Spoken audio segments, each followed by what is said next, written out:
Deus onipotente, Criador do céu e da terra. Ensina-nos Santo Antônio Maria Claret. Meu filho, vês esta figura? Representa a Deus nosso Senhor, que criou o céu e a terra e tudo quanto neles existe. Isso é o que querem dizer estas palavras do credo. Criador do céu e da terra.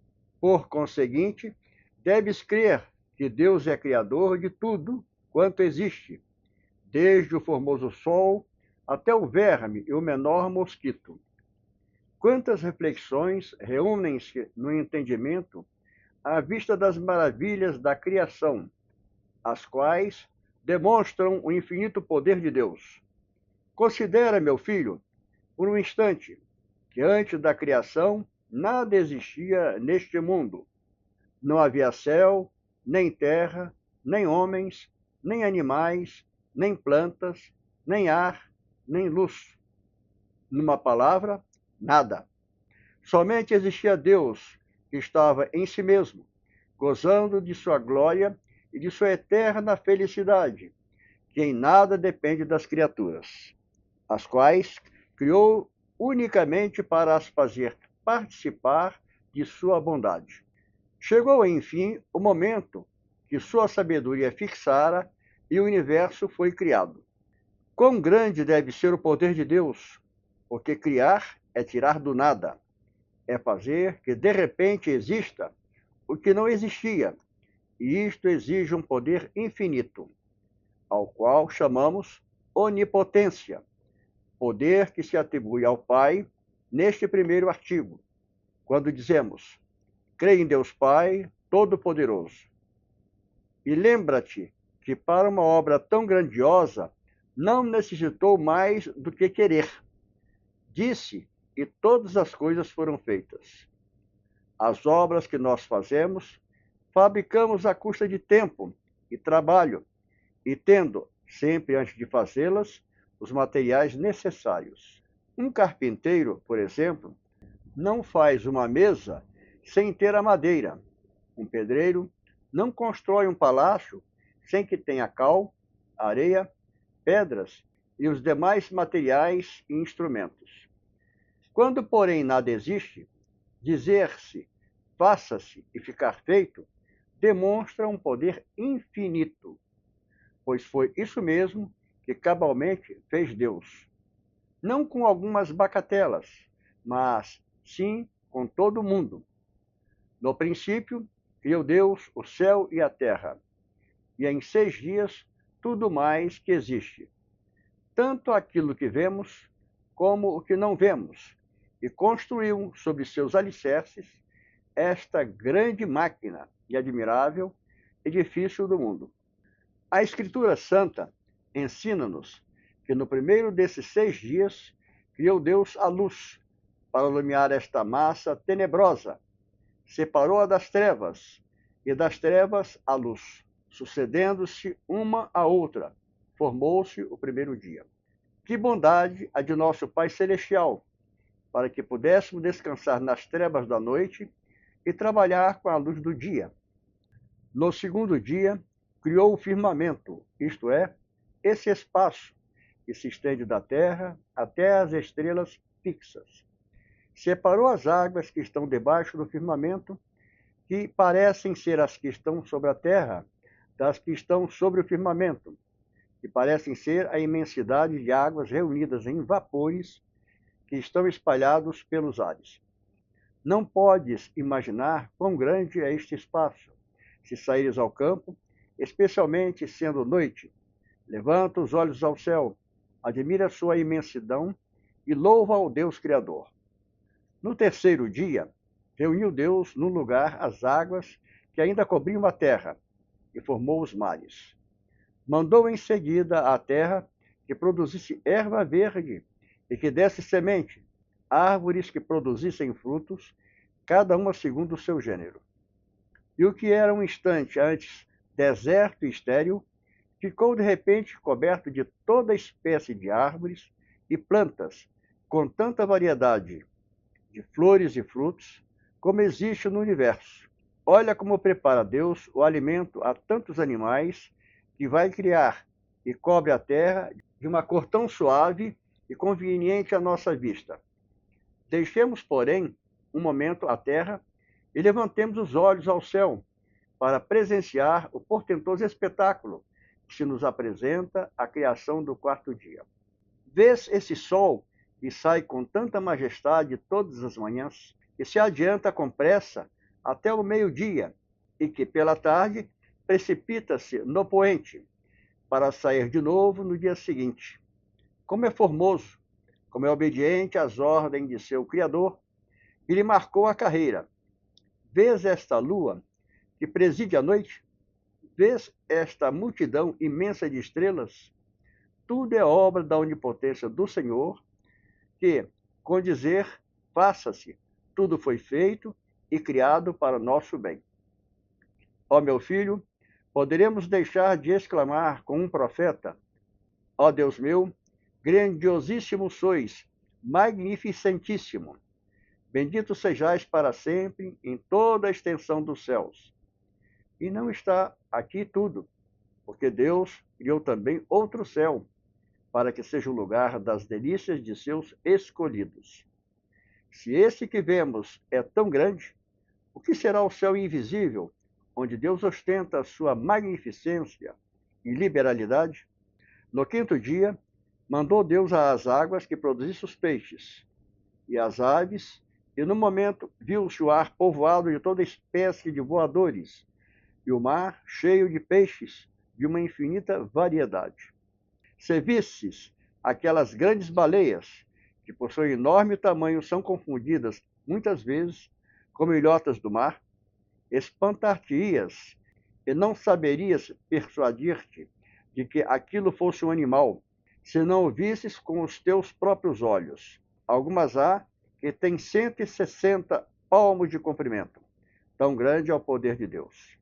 Tendo Deus mandado, no quinto dia, que as águas produzissem peixes e aves, no sexto dia, mandou a terra que produzisse os animais que chamamos terrestres. Obedecendo esta ordem, a ordem de seu Criador, apareceram de repente os bois destinados a servir e alimentar o homem, os cavalos, as ovelhas, as cabras e todos os demais animais domésticos, os leões, os tigres, os elefantes, as serpentes e quantos habitam os bosques e se arrastam pelo solo. Depois de tudo, criou o homem ou a Adão, ante quem fez aparecer todos os animais, para que lhes desse nome. O que ele fez?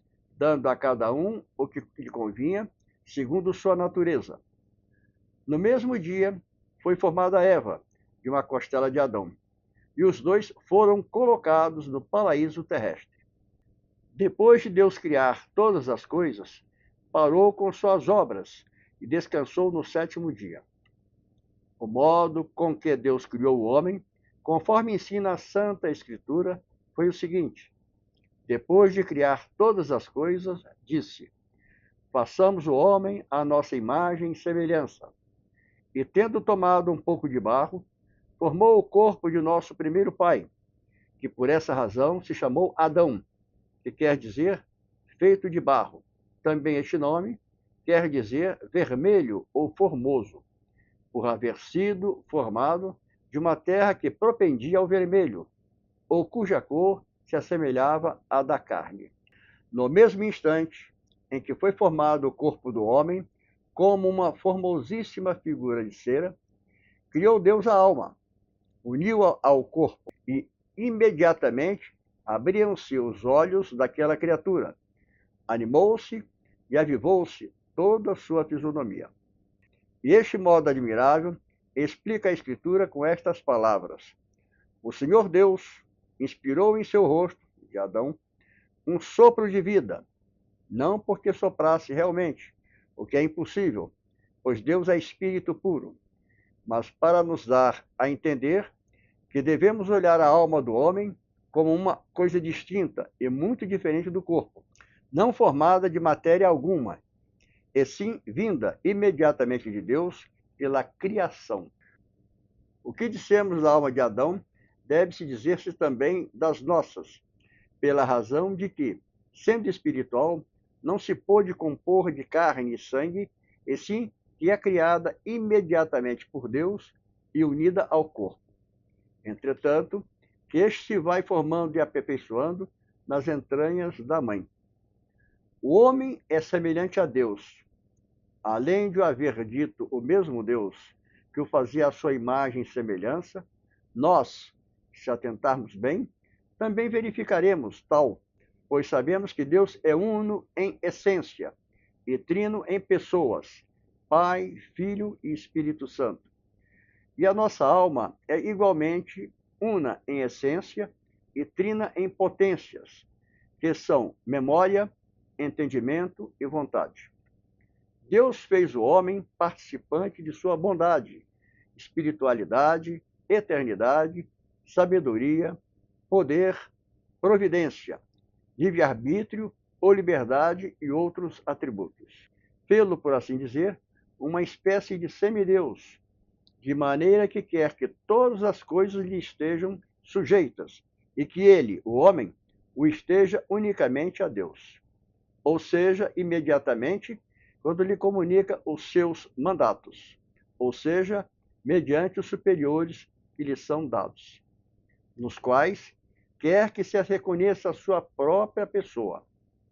Também o homem é semelhante a Deus, porque é semelhante a Cristo, que é Deus, por quem todas as coisas foram feitas. Ainda dizem alguns autores, como Prudêncio, Eugúbio e Saliano, e parece tê-lo dito antes Tertuliano, que Deus, ao criar Adão, tomou a figura de um homem muito formoso, a qual lhe serviu de modelo para formar o primeiro. Criou também Deus os anjos em estado de graça e formosura, porém, uma grande parte deles foi ingrata a Deus e ensoberbeceram-se, pelo que, em justo castigo, de tão grande maldade, arrojou-os do céu, precipitando-os no inferno. São os que chamamos demônios. Estão no inferno, sobre a terra e nos ares, e em qualquer parte em que se encontrem, padecem terríveis penas, em castigo de sua soberba. E Deus permite que tentem os homens, para que eles patenteiem a fidelidade que guardam a Deus, tendo-os também como verdugos ou ministros de sua justiça, para executar as sentenças que fulmina contra os pecadores. Olha bem a estampa, filho. Vês estes dois?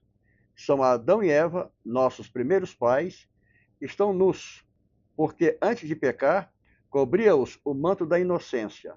O outro é o apóstolo São João, que, dirigindo-se a Deus no livro do Apocalipse, diz: Grandes e admiráveis são vossas obras, Senhor Deus onipotente. Vês a terra povoada de árvores, plantas e animais, o mar cheio de peixes e o ar de aves? Vês como sai o sol, vês a lua e as estrelas? Vês também os anjos bons, como servem ao Criador? Os maus ou demônios estão escondidos, porque não podem sofrer a presença de Deus. Tanto os anjos bons quanto os maus ou demônios são espíritos simples, razão pela qual não têm corpo, ainda que algumas vezes sejam eles representados como entes humanos. Saibas, porém, que se pinta os anjos bons como um menino ou jovem, para manifestar a sua candidez e inocência, e porque às vezes tem aparecido na figura de um elegante jovem ou um belo menino. Também para simbolizar a sua imortalidade, pintamo-los com asas, para exprimir a prontidão com que servem a Deus e as pessoas que ele pôs sob a custódia deles. Pintam-se os demônios na figura de um homem feíssimo, para indicar a fealdade de um espírito ou alma que não está em graça de Deus, e sim em pecado. Ou então, na figura de uma fera, para indicar sua ferocidade contra a gente, e também em figura de serpente, porque assim se apresentou a Eva, nossa mãe, a quem induziu a pecar, e por ela a Adão. Este pecado de nossos primeiros pais foi o que introduziu o pecado no mundo, e como, viciado em Adão a origem de nosso ser, contraímos todos os seus filhos, pela geração esta culpa, por isso chamada original. Por ele ficaram Adão e Eva privados do direito à glória do céu, sujeitos a todas as enfermidades e misérias, até a própria morte. E não somente eles, mas sim toda a sua descendência, que são todos os homens. Em consequência do pecado de Adão, sucedeu-nos o que sucede numa casa rica, quando o amo ou pai dilapidou todos os seus bens no jogo e outros vícios. Ficam seus filhos miseráveis e infelizes.